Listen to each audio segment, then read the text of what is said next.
I'll try to keep the stutters and the uhs to a minimum. It's not a bird, it's not a plane, it's Superhero Slate. It's a modern podcast where we talk about everything that's great, like movies, TV, superheroes. It's Superhero Slate. Oh yeah. Hello, everyone, and welcome to Superhero Slate, the show where we run down the latest superhero entertainment news. We love TV, movies, and superheroes, so let's talk it all out. My name is Chris Dillard. And my name is Jim Minteer. And my watch is buzzing because I did this just on the Aquaman thing yesterday. I got to fix this. But Aquaman is out in theaters this week, Jim. Spider-Man is spreading some Christmas cheer across the Spider-Verse, in case you didn't know that. Hellboy is unleashed on Earth and more.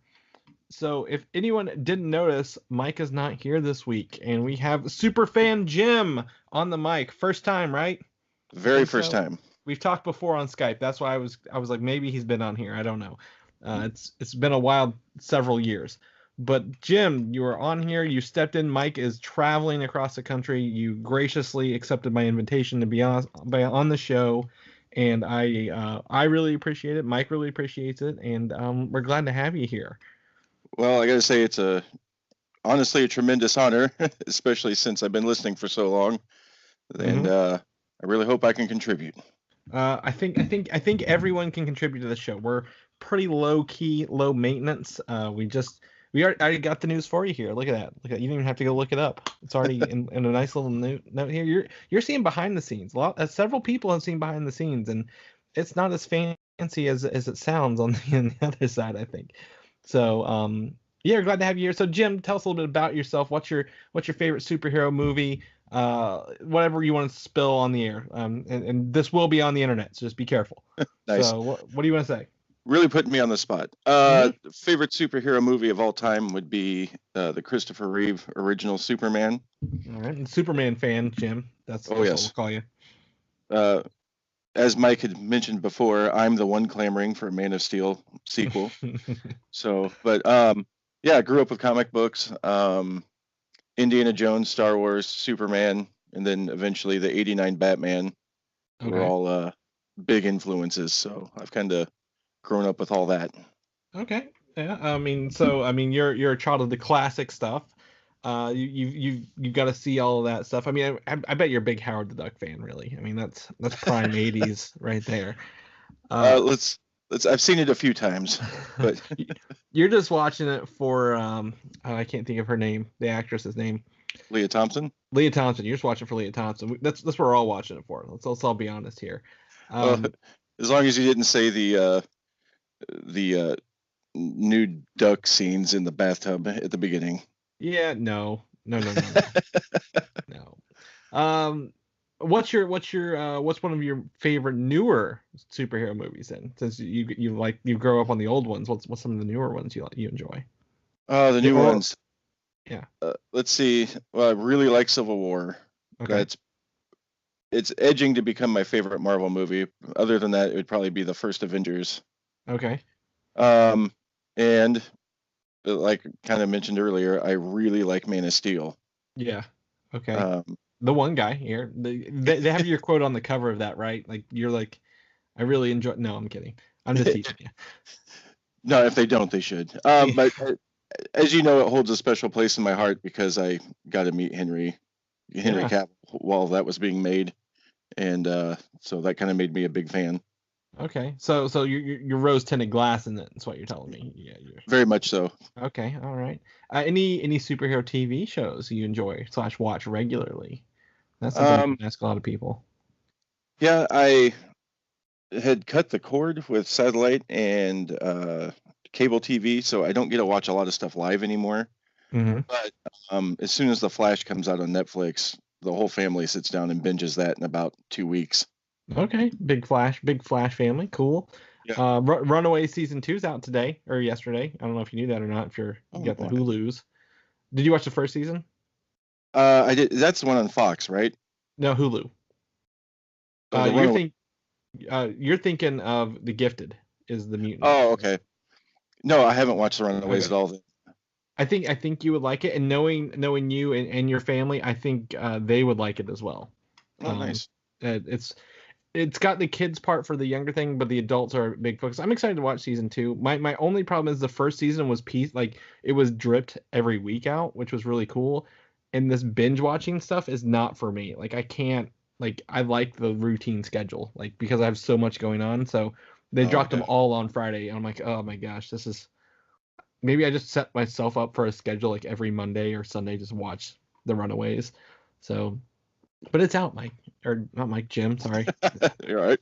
Well, we literally just recorded Aquaman late last night, our review of Aquaman, me and Mike, and it's out online. You can do that, but it's just habit. 5 years of doing this. It's habit. Sorry. I don't take it personally. Oh, well, it's more of a compliment, really. Yeah, pretty much. Yeah. So, anything else, Jim, or you want to get into the news? That's why we're here. We're here for the news every week. Yeah, let's dig in. All right. I got nothing else to add this weekend. It's happy holidays to everyone. Merry Christmas. I'm about to partake in a Disney trip this week, so I'm just trying to make sure all my irons are, in the fire, out of the fire, whatever it is I need to do to make sure it goes off without a hitch. So there you go. Hey, can I ask something before we start? Oh, most certainly. What's your favorite Christmas movie? Oh, Muppet Christmas Carol. / Christmas Vacation, as you probably have seen. Right. Christmas Vacation it means a lot to me because I grew up watching that, but Muppet Christmas Carol it's just a classic, man. I like the music in that one. So yeah, we're on our second copy of that on DVD. And then Christmas Vacation is by far my favorite as well. Yeah, hands down. I do have a special place in my heart for the Rudolph claymation stop motion one from yesteryear, because I love Bumbles and Bumbles Bounce, as we all know. Oh yeah. So that Iron Man 3 is also a good Christmas movie. No, I'm kidding. Kiss Kiss Bang Bang, actually. Have you ever seen that movie? Oh, I love that movie. That's set at Christmas as well. Yeah. Because that's Shane Black, and Shane Black he did Iron Man 3, he did that, he did Lethal Weapon, which is also set at Christmas time. Someone argued or told me this week they recommend Lethal Weapon as a better Christmas movie than Die Hard. Wow, yeah. I guess it would deal with the holiday a bit more. Yeah, so I don't know, man. It's that time of year. Everyone's so fast. I'm just looking forward to the food, and the hopefully some pop vinyl gifts. About to go buy myself one. They released the Infinity Gauntlet in pop vinyl today, so. Is it like oversized and everything? No, it's a little standard size, but it's in a clear dome, so it's like a display of it. So yeah, nice.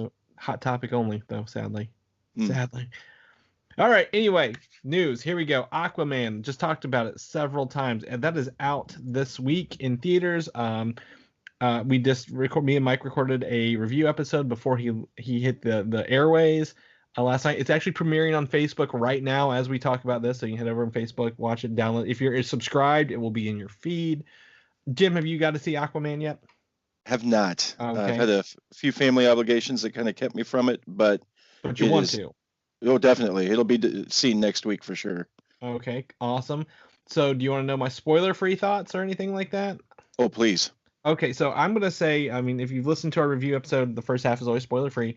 I had a really good time with this movie, way better than I thought. I went in with pretty tempered expectations. I was like, I'm not really hyped. I went in, I got to say the action scenes are through the roof. This is a visual stunning film. I think I like the action scenes. It's a vast improvement over Wonder Woman's action scenes. Oh wow! But I think Wonder Woman has a better story. This one's a little predictable, a little, kind of paint by the numbers kind of story. But that's okay because this is a world hopping journey, akin to Indiana Jones, is what Mike said a little bit in terms of like the different locales and everything you see. It's really, really good. Jason Momoa is infectious. You just can't not help but watch him on screen. Which is really cool.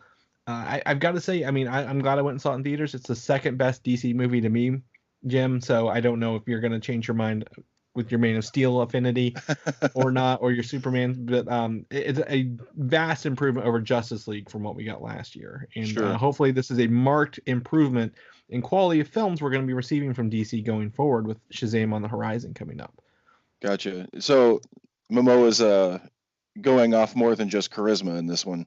Yes, he easily carries me. You can't not feel like hell yeah whenever he's doing something cool in this movie. And it's like it's more of a again, to use the phrase, a tempered version of his Justice. His Justice League was kind of cranked up a little bit, like how, you know, like he was much more of a bro in that one. In this one, he's not. He's more of a chill dude.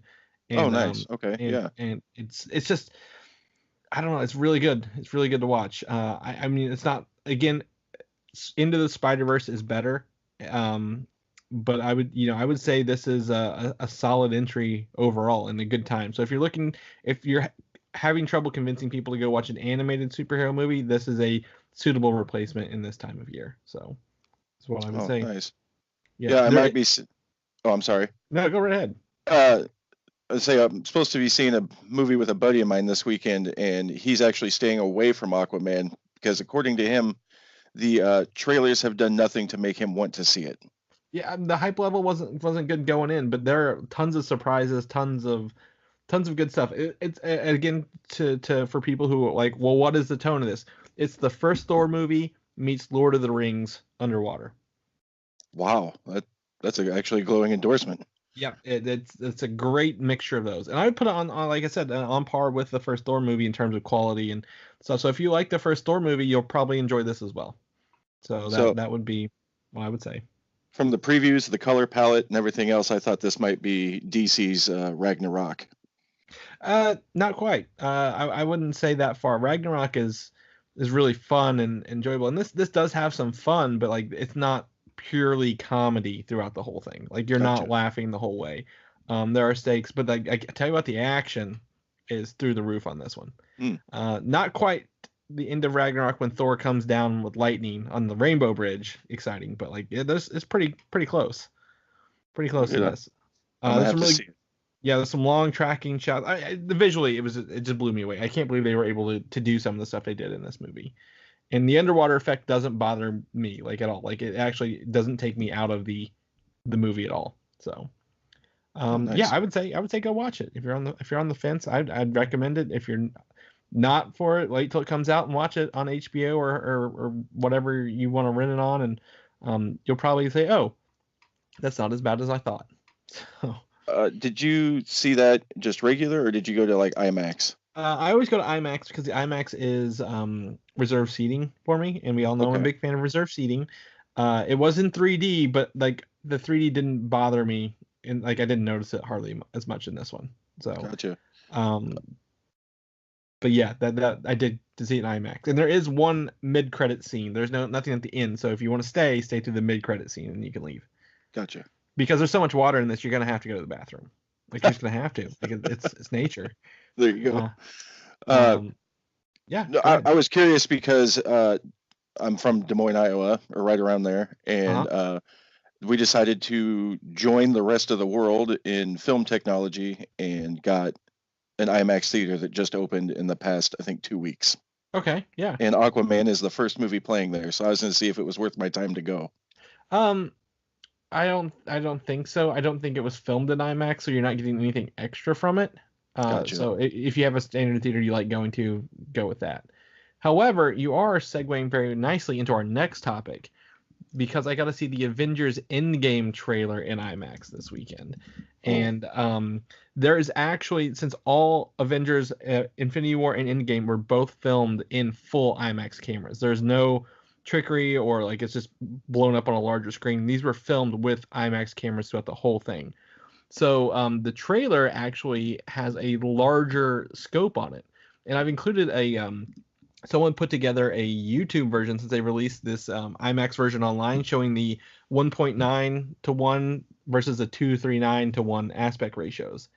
And you can actually see in this, I think they colored them a little differently to make sure you don't blend them together, but like it is a much taller frame, and you can see more of the thing. It doesn't reveal anything huge, but this trailer in IMAX blew me away probably right at the beginning, and it was in 3D too, which I didn't expect to see. I didn't think the other one came out in 3D. So, did you get a chance to watch through this comparison video at all, or just browse? I didn't. I apologize. No, you're fine. No, maybe if you just open it up. I mean, if you get a chance later, anyone who wants to watch it, you can see like how much taller it is, how much you're losing when you don't see the IMAX version of this. And it's not because IMAX is just a bigger screen. Like literally they filmed it on IMAX. There's nothing like you were seeing a cropped version when you go anywhere else. So whenever I tell you to go watch Avengers in IMAX, like there's a reason for it, and this trailer will show you what you're seeing and what you're missing in a little bit. So. Oh, okay. Yeah, as you were talking, I loaded it up on my phone, and I realized it's a phone, not a big screen, but no, I can see the difference.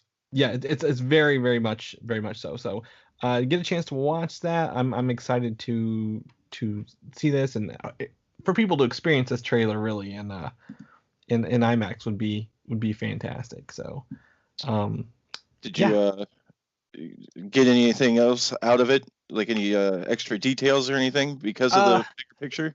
The only thing I can think of is about 1.5 minutes in, Nebula is reaching out to someone's shoulder, and you can tell it's Tony Stark, she's on the ship with Tony, so he's not alone on that ship, Gotcha. Which was assumed he wasn't alone anyway, because were both on that planet.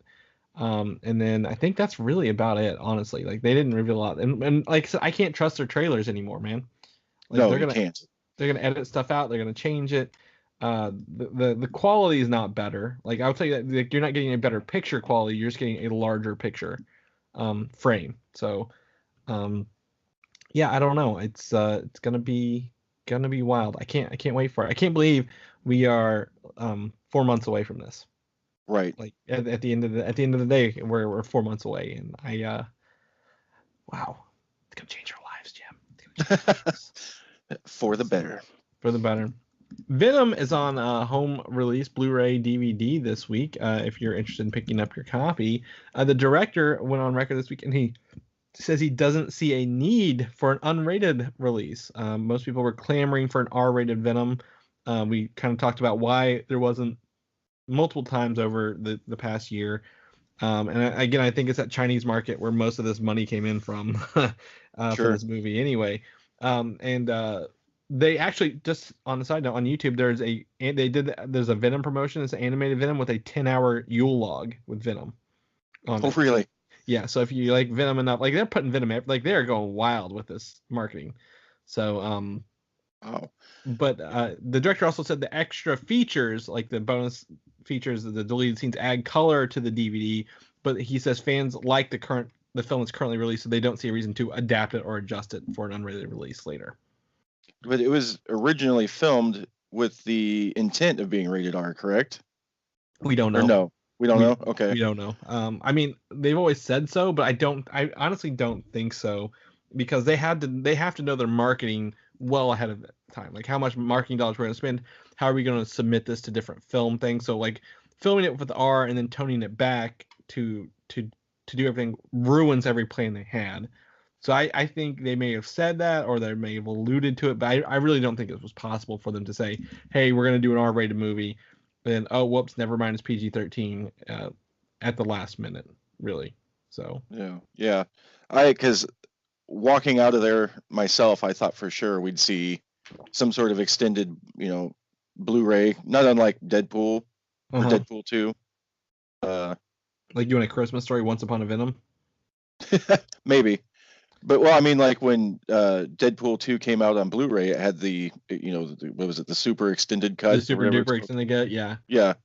So, which I thought was pretty entertaining, but I would have thought Venom would have done that just to even generate more sales in the United States. My assumption is nobody when they were making this expected to have an extended super duper cut of this movie. They were like, we have to just get it out there and make sure it's not atrocious. And I still don't think it's atrocious. I think it's a serviceable film. So they had the extra. There's an extended scene at the end. The after credit scene is extended on the home release. So if you want to see an extra version, long version of that, you can. But I mean, I don't know what else I'd add to this movie to make it better, and then be like, oh, they could have done that in the film and like feel good about it. You know what I'm saying? Like, I don't want the DVD to be better than the theater experience at the end of the day. Right. So, I still have not, just between you and me, like apparently everybody listening, I still have not purchased Deadpool 2 on home release yet. Oh, really? Because I'm waiting for hopefully a Once Upon a Deadpool version where they're all together. Oh yeah, good call. because they fooled me once with that Magneto or the X-Men Days of Future Past, the Rogue cut. Mm-hmm. They replaced Kitty Pryde with Rogue in the DVD because they filmed it and then they didn't put it in theaters. Right. So I didn't want to do that again with Deadpool once I found out there was a Once Upon a Deadpool coming. Venom, I don't know if I'll pay. I need to add it, but I don't know if I want to pay full price for Venom at the end of the day. You know what I'm saying? I'm not excited to go home and rewatch this all the time. Right. Yeah. The further we've gotten away from the theater from it, I think the more it doesn't hold up in my mind. I haven't watched it again, but just thinking back on it, I'm like, I don't know if it's one for my collection or not. Yeah, I don't know if it doesn't hold. It just like there's no return value, I guess. Right, there you go. And yeah, I totally agree with that. Some things are hard to return to. Like I mean, I don't want to go back and watch X-Men Apocalypse again. Like that doesn't have any return value. Like anything outside the Marvel, I don't want to put on in the background, I guess. Anything in the MCU right now, I'm like, yeah, throw it on in the background. I'll just listen to it. Cause yeah, it's good background noise. It's good to watch. Sometimes I get caught up watching it rather than doing anything else. So that's Venom, always a good problem. I know. Venom DVD, Blu-ray, digital. Go get it now if you want it. Did you end up getting Spider-Man for the PS4? Oh yeah, I pre-ordered it several months in advance. I thought so, but we're friends on PlayStation. I just don't go looking to see what people are doing. I'm not like creeping on you on the PlayStation thing. The third DLC came out yesterday. That wraps up the City That Never Sleeps. I've not got to play any of it yet. But also this week they added a bonus. The classic Raimi suit from Spider-Man 1, 2, and 3 is now in the game for free as DLC because enough people bitched about it online that Insomniac was like, fine, here you go, shut up. So they threw it in the game. On top of the 3 suits we got this week, we get the classic movie suit. And I will tell you, the detail on the suit is through the roof, Jim. Like it's gonna blow your mind. I've seen a couple pictures, and the fact that you can see the webbing have relief and reflect is amazing. No pun intended. But, yeah. Well, that's not that one. That's for sure. The Amazing Suit's not in the game yet. Yeah. Have you seen the people recreating like scenes and posters from the Spider-Man movies with the suit? Absolutely. And man, that is some good stuff. Like I need to get my PlayStation fired up so I can get that downloaded. Yeah. And it's free, so if you own Spider-Man, get it. I think there's a sale right now on this game. I think it's like maybe $40-something at the end of the year. So if you got some extra Christmas money, cash, PlayStation cards, go pick up Spider-Man on PS4. It's worth it. I keep promising to do a streaming of this thing, of the second playthrough, but I just haven't sat down to do it yet. Because after I think I got it, I switched jobs. So I need to do that. But if I'm going to do it, I'm going to do it with the Raimi suit all the way through. That's for sure. I think you have to. Yeah. I'm a big fan of changing suits up like every, like, I don't know, 10 minutes. Like, I don't set a timer, but mentally I'm like, I'll change the suit up so I'm not stuck playing with the same suit for everything. But I want to see what the suit looks like in the cutscenes because this is some film level graphics going on sometimes in this game. Oh, yeah, absolutely. Sure. Yeah, my playthrough, I was the old hoodie Scarlet Spider, or the Ben Reilly Scarlet Spider for most of it until I got the 2099 suit, and then I just stuck with that. And then, I think I might be doing another playthrough with just this one. With just this one, yeah. I mean, I agree. I'm gonna crank it up because I'm only missing 2 achievements or trophies in this game. One is beat it on challenge or new game plus mode, and then beat it on the new difficulty, which is I forget what it's called, ultimate mode or something, ultimate difficulty or something like that. So, I might just do both at the same time because when you do a new game, you get all your stuff already unlocked. So, I'm gonna play through some of those suits. That's for sure. Yeah. Go ahead. Sorry, I was just gonna say that this is absolutely my game of the year. It hits every note for Spider-Man, and its gameplay is off the charts. So I agree with you. If you got any Christmas money or anything like that, definitely go pick this up because, man, you won't be disappointed. And if you're worried about it, I mean, honestly, this and God of War are probably my 2 game of the years for PlayStation. Because God of War, the variety in that is a little bit better than Spider-Man because you've done those grinding through the city missions, right? Oh yeah. Where you just gotta wait on someone to do some crime in a certain section. Like that's like a little bit of a buzzkill. The swinging's fun, but just like waiting for something to pop up. God of War, you don't wait for things to pop up; they come to you. So if you're looking, that's on sale too. I think that's like $20. So if you got some money, pick up both these games, and you're gonna be blown away by the quality of video games this year. But in the new DLC for Spider-Man, the one that came out yesterday, we actually get an Into the Spider-Verse suit, which is also our next topic. See how I'm pulling these all together? I'm getting my segues really good here. So Spider-Man Into the Spider-Verse, you said you liked this movie and you hated it, right? You didn't like it at all.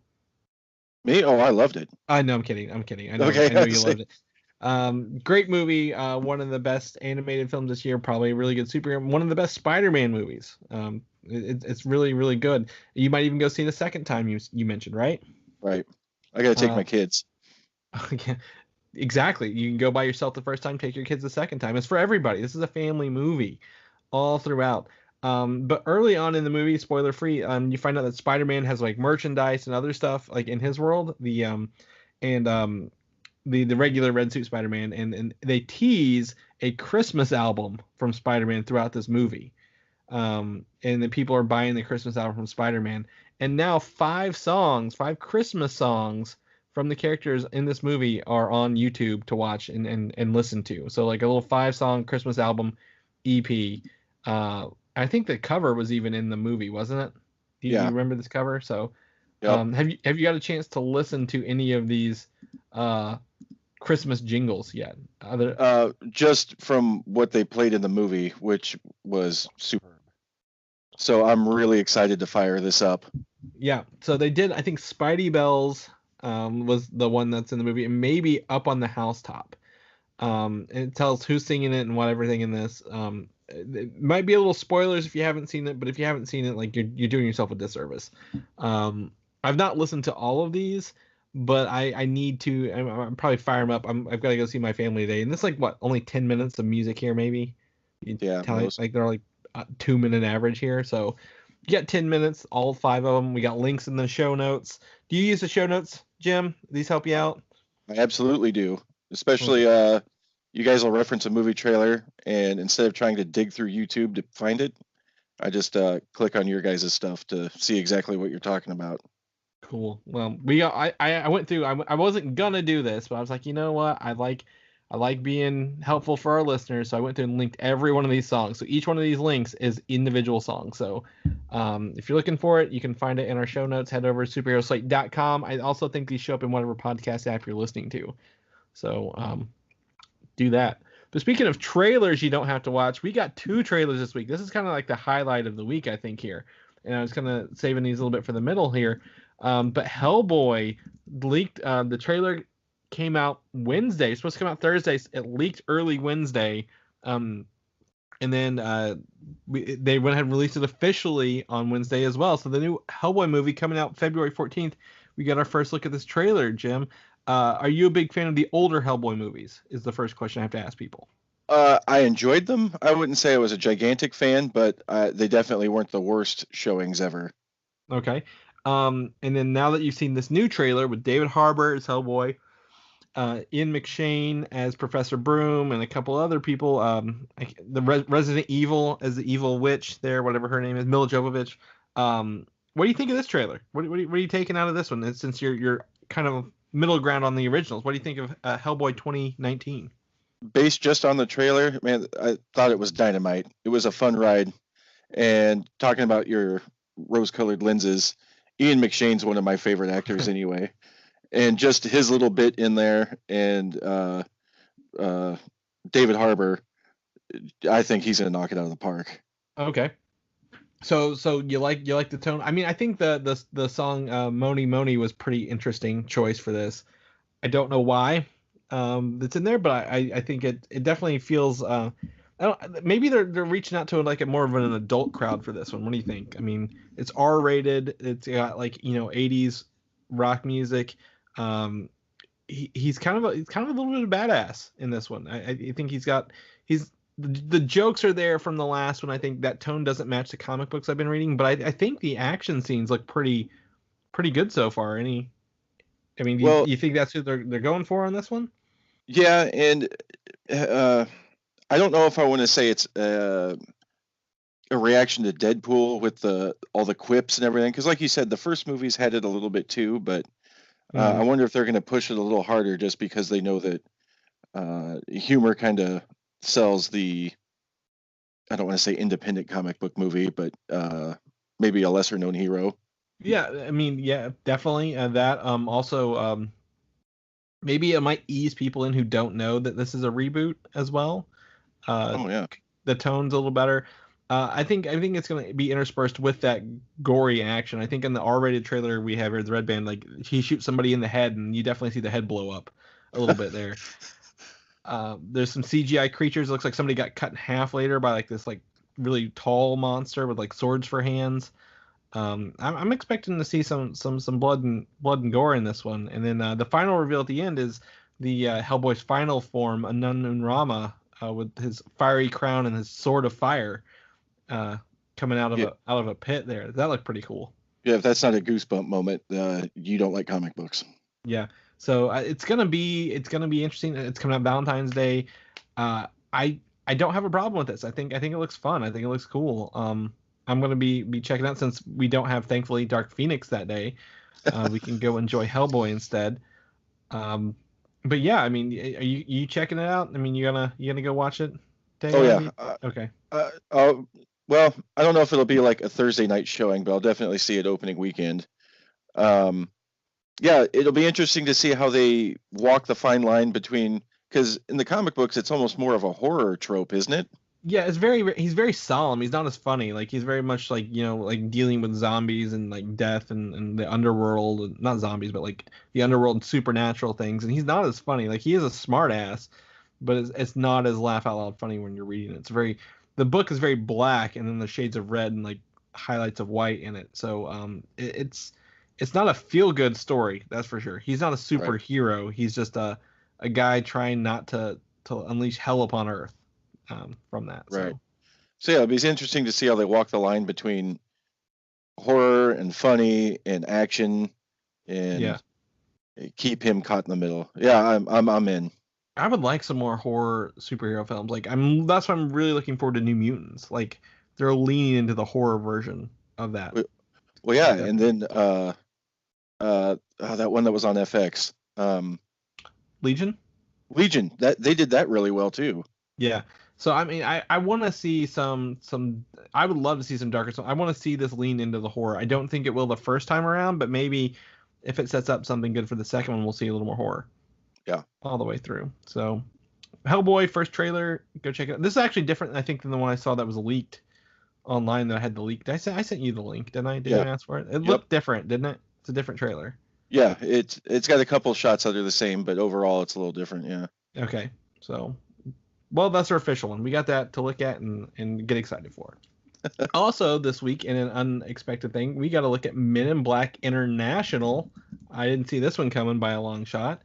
They just wrapped filming recently, so we got Chris Hemsworth and Tessa Thompson taking over the leads for the new Men in Black series.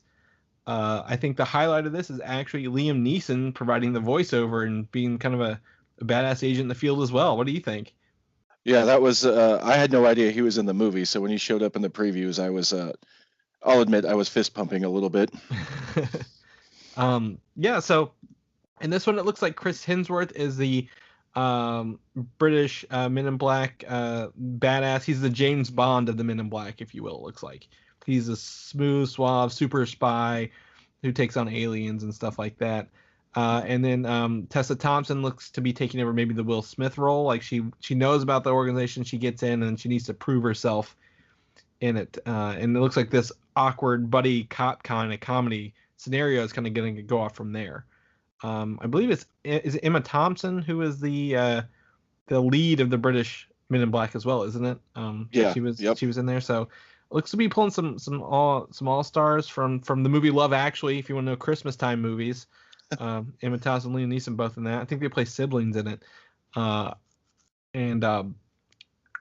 Yeah, this was fun. Anything stand out to you in particular about it? I wasn't sure going into this if this was considered a full reboot or if it's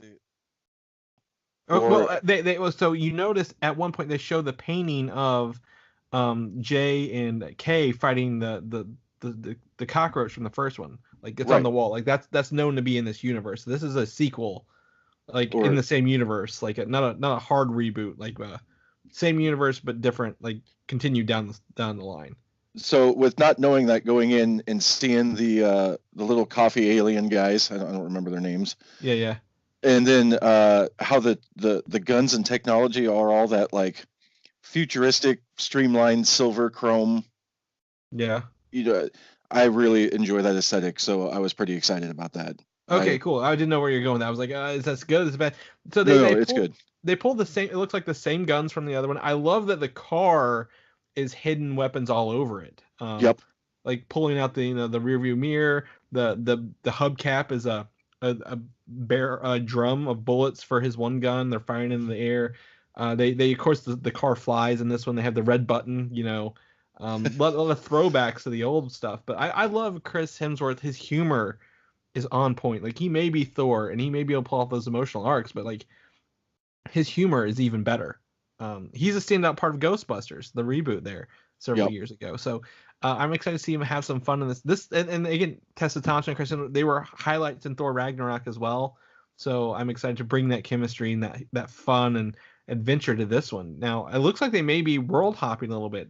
I look like different locales maybe across the world to maybe solve some stuff. I look like maybe Chris Hemsworth's character was like maybe in like a desert room or something like that, and like one of the fight scenes where he's in a chair. Yeah, I kind of wondered about that myself. So I guess they're really trying to live up to the international title. Mm-hmm. Yeah, which would be cool because I think the first one was like just in New York, wasn't it? Or the other trilogy was just kind of New York, and then what was wherever the spaceship, maybe Florida for the third one. They had Josh Brolin, Thanos in that as well. Yep. So yeah, I don't know. I mean, these are two really good trailers this week. I'm excited about this upcoming 2019 is looking to be a pretty good year for movies overall. But between comic books, Hellboy, Captain Marvel, Shazam, Endgame. What else we got? We got Joker. We haven't seen that trailer yet. We got Joker. We got Men in Black. Spider-Man. Far From Home. Oh my gosh, I can't believe that's in July. 2019 is shaping up to be a year for everybody, man. I'm pretty hyped. I've not been this hyped. So I mean, the problem with this year is we had Ant-Man and the Wasp in June, July, and then we've been we had Venom, but like drought of good stuff until like right now. So Star Wars is next year. Duh. We have Star Wars Episode 9. 2019 is gonna be the year for us, Jim. I mean, I can't even fathom it. It doesn't feel real yet. And I'm all excited because Star Wars Celebration's in Chicago this year. And 2 weeks after C2E2. Right. And then that's only like 5 hours from where I live. So a couple of friends of mine and I are going to spend a minimum of 2 days over there. Okay. And you're going to love it. It's in the same place C2E2 is. So if you need some tips, let me know. I can give you the hookup. Yeah, I might take full advantage of that. Yeah. But we're going to try. Oh, I'm sorry. No, go ahead. Tell me more about it. I was going to say our plan right now is we're going to try to get into the episode 9 panel. Okay. Everyone's going to be trying to do that. So yeah. I know. That's why I was say the word try is real big in this. So, but other than that, yeah, it's I don't even know what to expect because I've been to several Comic Cons and but those have so much different, subject matter. It's not focused on one thing. Right. And so I don't think I'll get bored, but it's just like how much stuff can they show for Star Wars to keep your attention? I don't know. I'm really curious. Well, you're gonna find out because on top of speaking of panels, I got to go to San Diego Comic Con this year, and Marvel will probably be back with its new Phase 4 slate of movies announcement. So if we can get into Hall H, I'm gonna be psyched. We have 2019 is a good year, Jim. Everything's coming up Minteer, that's for sure. Nice. We're gonna use that one from now. You can use that. Okay. So, all right, we're gonna move along. Doom Patrol. You have the DC. You're a DC Universe subscriber. You've been watching Titans. It just finished last night. Did you watch the last one yet, or are you still catching up? No, I'm on episode 7, and I think was 10 or 11. I think it's 11. It used to be 12, and then the last episode they canceled the last episode, so it's only 11 episodes now. Okay. For some reason. So have you been enjoying your DC Universe experience overall, or what's your review of it? As far as the content goes, I really like what they're offering so far. I was one of those. Actually, it was off of you guys talking about it that I jumped on for the, what was it, $75 for 15 months or something like that. So when it came out, and I even wrote in that it had a lot of nostalgia factor to it at first because they didn't have the original programming out yet. But my one complaint is I don't have Apple TV. I don't have Roku. Okay. So stuck watching it on my phone because they only have it either on Apple or Play right now. There's no PlayStation. Well, I guess you could watch it over your laptop, but mine's not really built for that. So I've been having to watch Titans on my iPhone 8 screen. Okay, doesn't sound very fun. Do you have does it work on any Amazon devices either, or No. Okay. I've got a Kindle too, and I would even handle watching it off of that, but it just, according to the facts page, they're working on getting it to other devices, but for now we're stuck with that.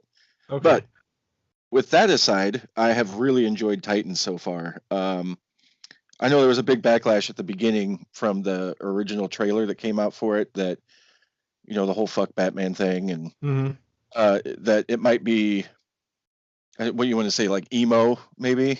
It was trying too hard to rub people the wrong way, I think. Right. And after watching the first episode, that is not the case. I don't. No, I agree. I watched the first episode. I agree with that. And then it just keeps building off of that. And if you want to call it the MacGuffin of the season, is Raven, and trying to figure out her whole past, and everything's a mystery. And being a comic book fan, I already kind of know what it is, but seeing how they explain it, how the characters in the show react to it, and everything else, it's really well done. I really enjoy it. Okay, that's good. I mean, yeah, maybe they need to bundle it. Like, if you prepay for a year or 3 months, you get a free device to watch it on. That would probably be a really cool thing to do. Cool. Do you have a Chromecast at all? No, I mean, I've never dabbled with it anyway. I didn't know if you could cast it to a TV. Well, either way, it sounds like other than technological limitations, it sounds like you're having a good time with it. Yep. Good. So now you get to know the next show after Titans, because Doom Patrol had a backdoor pilot into it. Doom Patrol is out, and they have the first teaser. And with this first teaser, we actually got our first look at Cyborg as well coming up in this series, who looks like he may be a main part of the Doom Patrol rather than just a side character that they add later. Were you able to watch this preview? Yep. Okay. So just to kind of go through it, we have from left to right, Robot Man, who's voiced by Brendan Fraser and will be played by him in flashbacks. It's not Mr. Negative, is it? No. Negative Man? Yeah, I think that's it. Negative Man. He looks like he looks like an invisible man in the bandages and in the sunglasses. Then we go to, I believe it's Elastigirl. Is that correct? She can change her body into different shapes. I don't know. You know, you saw the Doom Patrol episode, right? So you know better than I do. Yeah, I just don't know their code names. I'm sorry. Yeah, no, I think it's or not Elastigirl, something like that. Then there's Cyborg, and then there was Crazy Jane as well. So yeah. And then Timothy Dalton is their like the leader, the professor of those people. So it's kind of like an X-Men for misfits, it seems like. It's what this takes, like, because he's a wheelchair-laden Timothy Dalton. But anyway, the first teaser here is just showing like they're a little fun, they're a little quirky, a little weird. So I mean, it looks like it's gonna be a fun show. This one actually has my attention more than Titans, to be honest. But I mean, I don't know. The quality looks good. I don't know. What do you think about this? Are you excited for Doom Patrol to be on there this coming? Did you see their soft pilot in Titans? I did not. No, I've only seen the first episode of Titans so far. Okay. an introduction to the characters without showing them in action, if you want to call it that. Okay. To me, well, going back to even like Hellboy, in the original movies anyway, I haven't read the books. He's stuck kind of in the what's the name of his police department? BPRD. Yeah, he's kind of stuck there with Abe and his dad and everything else, and they're just kind of all there until they're called to action. That's kind of how they played the Doom Patrol in that Titans episode, that they're all stuck in this mansion. They all have these great abilities, but they don't really want to show them to the world. Okay. So we didn't get to see them, any real action set pieces with them. I mean, we got a few hints and a few glimpses, but nothing. So to see them really let loose and, fight somebody, that I think that's going to be real interesting. Okay. And to see how they work as a team. Which one would you say is your favorite? Robot Man in his look, I'm just drawn to that character because of his look and how real they made it on a TV budget. Is there any other character that stood out to you, like when you watched the other show, that you're like looking forward to on this one?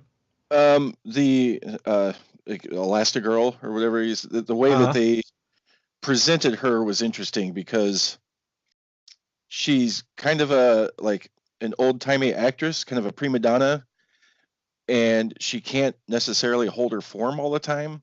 So she's dealing with that.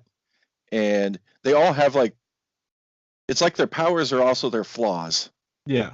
If that makes sense. Yeah, well, that's why kind of remind me of the X-Men a little bit, but weirder. Yeah.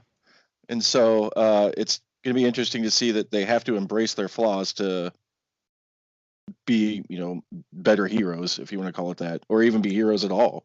Okay. So yeah, I think the thing to walk away from it is their cyborg version. It looks like a Halloween costume cyborg. If I was going to be honest, I'm not sold on it yet, because it's hard to make Cyborg look cool. The Ray Fisher in Justice League was pretty okay to look at, like once he got his final form at the end of the movie, but I don't know how they're going to carry it over through Doom Patrol. I don't know. So. Well, that's what I was going to ask. Is in the history of live action cyborgs, has there been a cool one? Yeah, I would say the very last version in Justice League, whenever, because Cyborg, he evolves throughout that movie or whatever his look does. Well, I just remember there being sorry.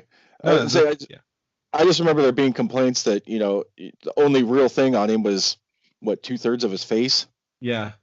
Well, I mean, he looked like what Mike said, graphics card, like a video graphics card kind of thing, or like the shiny version of like Megatron in a Transformers movie. Yeah. So his in version was fine, but I mean, this looks like it was just this one. When you're holding up against Robot Man, who's a whole robot dude, and I'm buying it, and then he's like, it looks like he has like just a plastic thing covering a third of his face on this one. It just looks a little off, but it could just be this is a preview, and I just need to see more of the actual footage, because it's hard to judge by a little bit of stuff. Right. I just wonder if they'll explain it a little bit. I wonder if part of his origin is part of the aesthetic. If that. Maybe it's something that fits over him more than it is his skull or his face being built. I don't know. It'll be interesting. Yeah, we're gonna see what it is, because I didn't think he was gonna be a main part in it. I thought they would just be like bookends to some of the episodes, or like a guest character, kind of like how some in Titans, some of the characters are not there all the time. They're just there a little bit. So right. So there's that. Deadly Class is a comic book TV show coming out next year on Sci-Fi, produced by the Russo brothers, starring Wong from Doctor Strange and Infinity War, and they have put the first episode free on YouTube a whole month early. So if you want to check out the first episode of Deadly Class on YouTube, you can do so by clicking the link in there in our notes. I'm going to be honest, I've not watched it yet, so I don't have any answers for that. Go ahead. I haven't either, but this is just like the dealer giving out your first dose for free and then making you pay afterwards, because I don't have Sci-Fi. I don't know if I'll be able to watch it, but if it's as good as I hope it is, I'm going to be definitely clamoring for more. Well, I mean, I'm just going through the notes or the comments on the thing on the page, and no one is saying anything negative. The only negative thing is Sci-Fi cancels their shows early. But also someone says it's like Harry Potter meets League of Assassins. Strongest pilot they've ever seen. I'm hooked. They're in love with this show. So Man, brilliant. It looks like it's gonna be a good thing. So all 54 minutes on YouTube. You can click the link in our show notes, watch it, check it out. Maybe have to get on Sci-Fi later, or maybe it'll be on some other service to stream. When it all wraps up, you can do your binging, if you will. Yeah, a couple of shows from Sci-Fi have made it to Netflix, so I wonder if this one might make the leap too. Yeah, especially maybe depending on it. I see maybe more Hulu since it's Russo brothers and they're so ingrained in Disney. Marvel, that it could come somewhere else, maybe like a Hulu.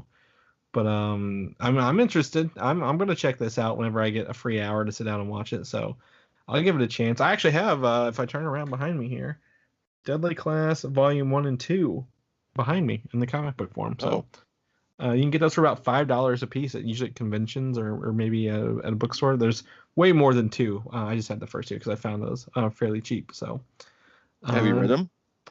No. Okay.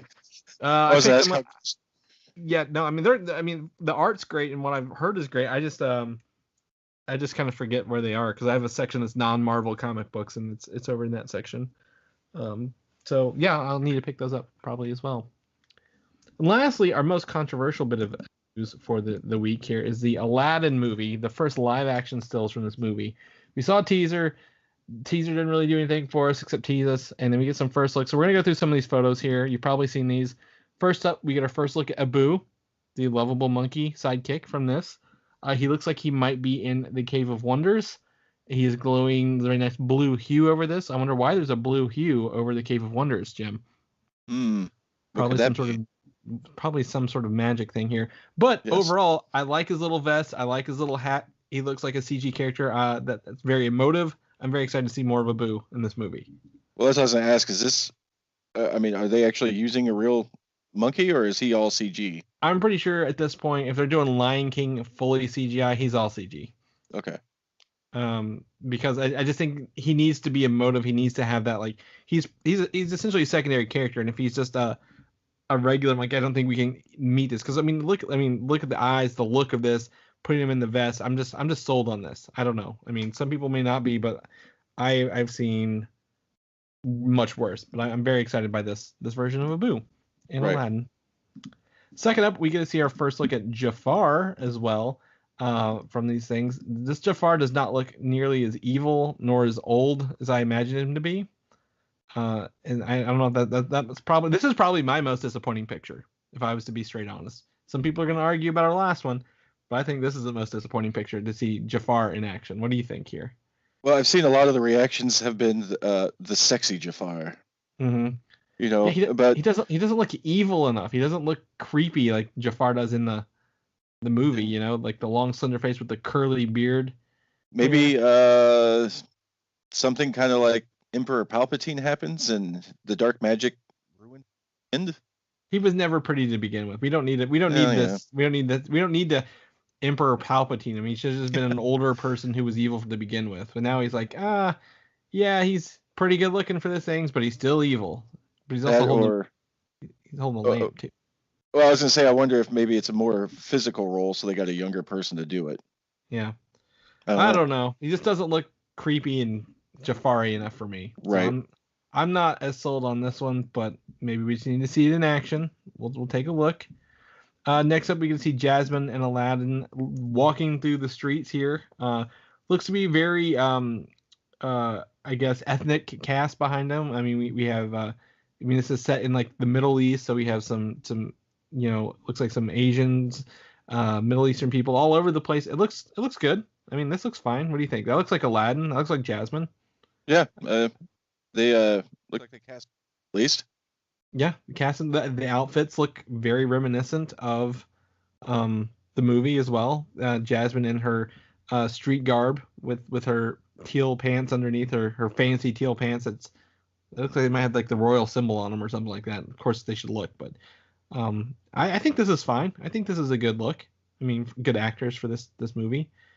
A lot of people for the live action, people love Cinderella the most of the live action movies. I've heard and I've heard around. And that's like the one where I knew the least amount of actors. So I think this might be a good sign. Oh, yeah. This. And lastly, one of the most talked about things here is we get to see Aladdin with Will Smith, who plays the genie. And what have we seen of the genie so far, Jim? Not much. Pretty much. We get to see him torso up. We don't see Yeah. his feet in anything. It is very much Will Smith in a human form. Now, this is exactly what he looks like when you go and watch the play version of this. Because I went in October, took my wife to her birthday to see Aladdin the play, the traveling Broadway musical. Sure. And this is what he looks like. So this doesn't bother me as much. People want the cartoon Robin Williams version. Will Smith has said that there is a CG big blue, bulky version of the genie that's around most of the time. But this is his human form when he's talking to Al and like trying to blend in different parts. Right. This scene looks to be in the desert, so like maybe they just got out of the Cave of Wonders or something like that. I don't know where they are in this scene. It doesn't look like it's in a city or anywhere near civilization, but maybe where he's explaining the rules of the lamp to him. Yeah, well, I think that's underground. I think that's where we saw the blue light. The blue light is the underground part where he comes out for the first time. Right. But I mean, this may be like I don't know. Maybe if you remember Aladdin, I don't know how often you watch the cartoon Aladdin. There's a part I grew up with it where they have to bring Prince Ali into the town, right? On like a big the parade and the elephants and all that fun stuff. Yeah. I think this is right before that. Right before he's like, I want to become a prince. And this is like on the outside. So he makes him a prince on the outside of town and they get to come into town as a prince. So I think this is that part of it. I don't know. He also looks to be on a carpet. I don't know if that's the magic carpet or not. Yeah. I would like to see. It looks like to be the same color and patterns, but we'll have to see if there's a magic carpet in this one or not. Hopefully they show us the world. Nice. A whole new world? Shining splendor. But yes, go on. So you saw the play. Yes. How did they handle the genie in that as far as like, because Robin Williams did a lot of like impressions and, Spitfire comedy. So Genie in the play is more like a Deadpool character. He addresses the audience. He knows he's in a play. He references he was referencing modern things here and there and having a good time. And like he was just a human in a bunch of blue walking around.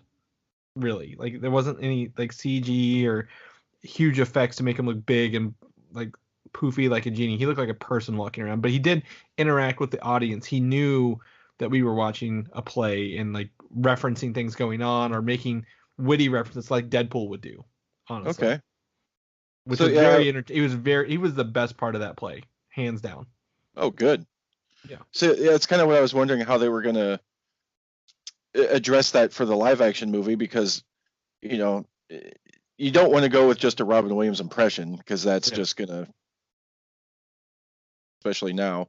Yeah. So I wondered how they let Will Smith make it his own but still keep it to the spirit of what he was. So I wonder if they'll go that direction. Yeah, I mean the play I think was written by the people who did the movie as well, like the music and like cause the music and the actual everything is different. In that there's no monkey, there's no Boo, there's the magic carpet only shows up to do the song we just sang. It's very grounded and not as magical as you will. And like the whole thing coming in, here's Prince Ali, like he's not riding elephants and like there's not a bunch of like there is fanfare, but it's more human fanfare rather than actual like large explosive fanfare. So right. People will probably be disappointed if it falls with the play more. So I think they're gonna have to mix both of them. I think they're gonna have to find a nice balance of all of this. So overall, the genie doesn't bother me. Everyone's all butthurt about it, but I don't care. Like let them do their live action version. It's not gonna ruin your cartoon version with Robin Williams because we're not gonna get Robin Williams back. So exactly enjoy that and let people who want to watch this one have this one. Yeah, I was just trying to figure out, wrap my head around how they're gonna make him work and still keep kind of the spirit of the original, So yeah, I'm curious in that regard too. Yeah, I'll probably this. My kids don't like the original. I don't know why. It must be too good. Yeah, and it's not superhero-y enough, I guess. I don't know, but yeah, I'll definitely check this one out when it comes out. Yeah, my wife's gonna make me go anyway, so I might as well just try to get hyped for it, right? There you go. Maybe there'll be a really sweet preview before it. Yeah, maybe. We can only hope. I don't know when this movie's coming out. I gotta look that up later, but yeah, there's a lot. That's our new show. Jim, we made a whole hour out of this show. Can you believe that? No, it flew by. It doesn't feel like it. So thank you for stepping up, and we don't have a lot of topics here. Like you can see, our bullet points are bare in this week's notes. So thank you for bearing with me as we tried to find news this week. No especially problem. with Spider-Man Into the Spider-Verse Christmas songs. That's how desperate we were. Yeah, but it's seasonal. It is. It fits so well. And again, thank you for answering the call last minute and stepping up and being able to work this out with me. So I thank you from the bottom of my heart, Jim, for everything. So well, no problem. And like it's almost surreal because, like I said, I've been listening to you guys for 2+ years now, and yeah, this is like a true honor and a very nice early Christmas present. So I really appreciate it. Merry Christmas. This is all you get. This is it. This is okay. Going back to the stores. So I'll admit, when you said you had a favor to ask me, I thought you were gonna send me to GameStop again to get a pop vinyl. Yeah, Jim, that pop vinyl is on the top shelf in a plastic container in my room. It's on the top shelf of all my expensive ones. So nice. it holds a special place here. It is Luke Skywalker in his Tatooine robes and lightsaber, which is pretty cool. You got to be honest, it is pretty cool. For a Star Wars fan, so I'm keeping that one for a while. So it's priceless. That's what I'm looking for. It's priceless to me. There you go. Jim, if people want to know what you're up to, where can they find you and your dealings? I know you're on Twitter at least. Where else do you want to send them to? Where can they find you? So you can find me on Twitter at HF, like Harrison Ford, 605. I'm on Instagram. Someone already had HF605 on there, so I'm IA or Iowa Man of Steel, real original, I know. Yep. Superman / Harrison Ford fan here, I guess. Yep. But yeah, those are probably two best places to look me up if anyone's interested for some reason. Okay. Well, if you want to find Jim, those will be in our notes as well. I'll have those linked in there. If you want to find me, as always, find me on Twitter, Valdan, VALDAN, or Instagram, Valdan87. I'm going to Disney. You best bet I'm taking pictures of that. It's going to be all over that place. I don't post very often, but now I'm going to, because my work is Instagram and Facebook. So now, since I'm off for a week, I'm going to use this advantage to post all about those adventures. Do you think you can wrap this up? You think you can tell everyone where else they can find us at, Jim? Or you want me to do it? I'll give it a shot. How's that sound? Let's do it. I'm always down. So Jim, where can everyone else find us every week? As always, we're taking a break. There you go.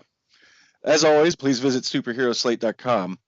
You can find Superhero Slate on Apple Podcasts, YouTube, Google Podcasts, SoundCloud, TuneIn, Stitcher, iHeartRadio. I don't want to say us, but like Superhero Slate on Facebook, follow them on Twitter, and follow them on Instagram. And you can get all sorts of neat swag and everything else at superheroslate.com/store. There you go. And thank you for not pitching some sort of weird superhero cult that Mike keeps starting to pitch every week at the end of every episode. Well, he won't get back to me on the Kool-Aid. So he probably doesn't have your flavor. That's what it is. He's just buying like the grape flavor or the lemon lime Kool-Aid that nobody's buying out there. No. Ugh. Anyway, well, thank you for coming in and following us and being a super fan. And that's how do you become a super fan, Jim? You forgot that part. That's a very important part. How do you become a super fan of Superhero Slate? You share the show with a friend, share the show with a buddy, and I forgot the rest of it. And we'll be here every week except next week because we're on a break. Don't forget that. We're taking the end of the year off. I'm in Disney. Mike's be coming back from the Midwest. It's just not going to work out. So we're going to take our own little vacation from the show. We're going to come back into 2019. We're going to hit it hard. We're going to hit it fast. We got so many movies and so much to look forward to. I just did the math, actually, not including this episode, but as of the Aquaman review episode, we have 250 individual audio files that we've uploaded because we do 2 for every Super Bowl and all the review episodes. That was our 45th review episode. So it's hard to imagine we've come 4 years and are kicking off our 5th one. And thank you for helping wrap up our 2018, Jim. I really appreciate it. So yeah, no problem. Without further sentiment and ado, we'll talk to you guys next year. Have a good one. Thanks for listening, and don't forget to subscribe. Everything we operate on is on a 30-second interval.